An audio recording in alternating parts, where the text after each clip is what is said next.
परम धर्म रत निर्मल करम बचन अरु मन के, रूप के निधान धनुबान पान तून कटि महावीर विदित जितैया बड़े रन के, सेवक सुखदायक सबल सब लायक गायक जानकी नाथ गुण गण के, भावते भरत के सुमित्रा सीता के दुलारे, चातक चतुर राम श्याम घन के, बल्लभ उर्मिला के सुलभ स्नेह बस धनी धन तुलसी से निर्धन के।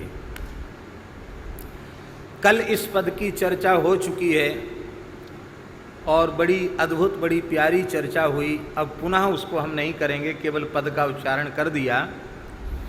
आज पद संख्या 38 है, इसमें भी लक्ष्मण जी का ही स्मरण किया गया है। जयति लक्ष्मणानंत भगवंत भूधर भुजग, राजभुवनेश भूभारहारी, प्रलय पावक महाज्वाल माला बमन, शमन संताप लीलावतारी, जयति दासरथी समर समरथ सुमित्रा सुवन, शत्रुसूदन राम भरत बंधो, चारु चंपक वरन बसन भूषण धरन, दिव्यतर भव्य लावण्य सिंधो, जयति गाधेय गौतम जनक सुख जनक, विश्वकंटक कुटिल कोटि हंता, बचन चय चातुरी परशुधर गर्भहर, सर्वदा राम भद्रानुगंता, जयति सीतेश सेवा सरस विषय रस, निरस निरुपाधि धुर धर्मधारी, विपुल बल मूल शार्दूल विक्रम जलद, नाद मर्दन महावीर भारी,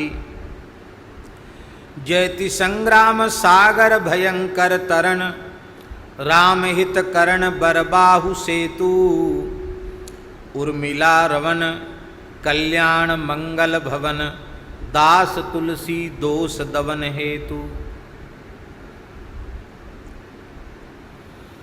कल जिस पद की चर्चा हमने की, उस पद में लक्ष्मण जी के दिव्य गुणों का वर्णन है, उनके शौर्य वीर का भी वर्णन है।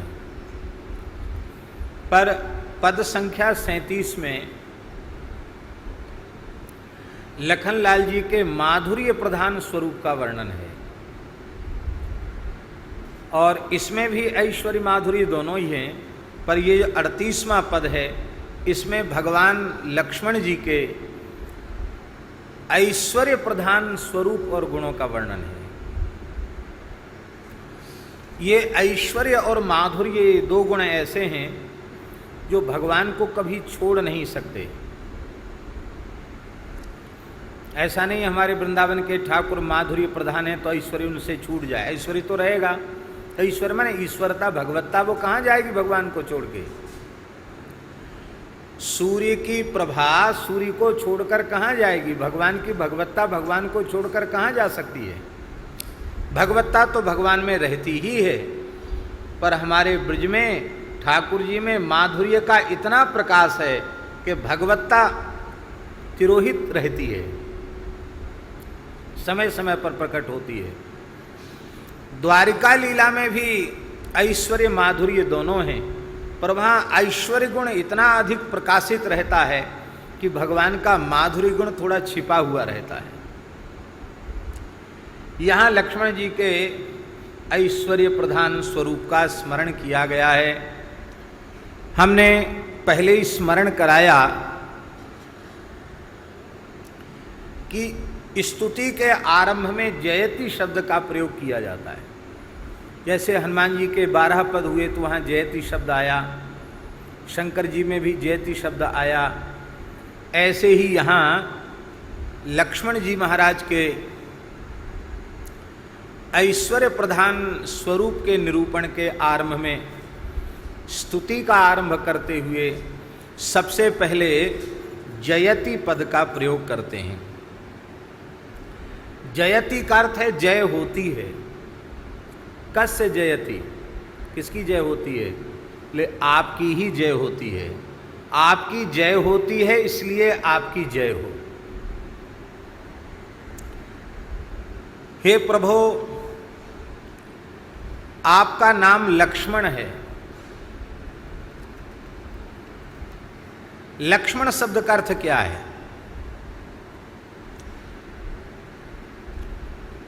रामचरितमानस में भगवान के नामकरण के प्रकरण के अवसर पर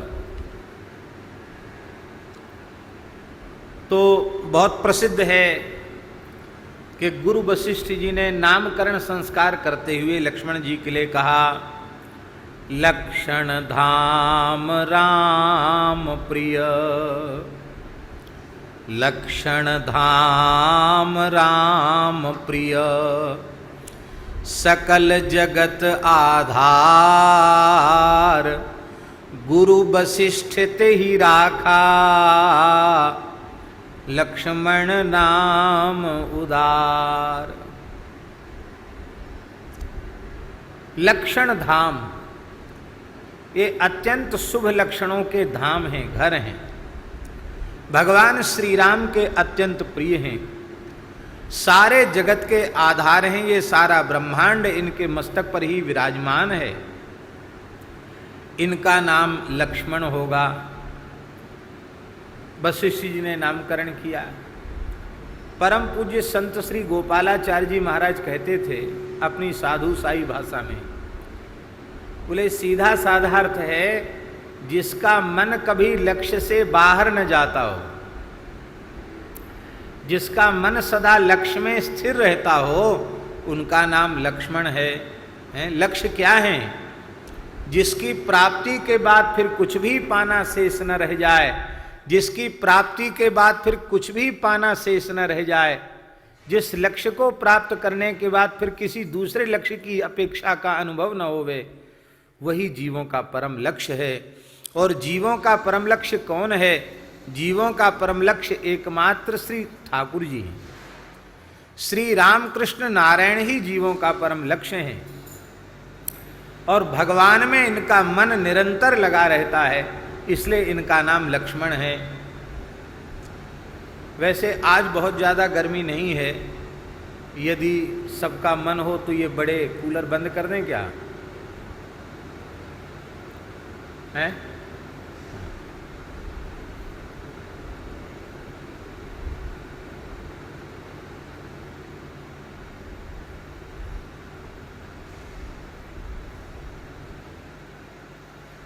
थोड़ी गर्मी भी हम लोग सहन करेंगे, कोई बात नहीं, पंखा है। उसका कारण है कि इधर तो जनरेटर भी चल रहा है और ये भी तो डबल आवाज होने से थोड़ा।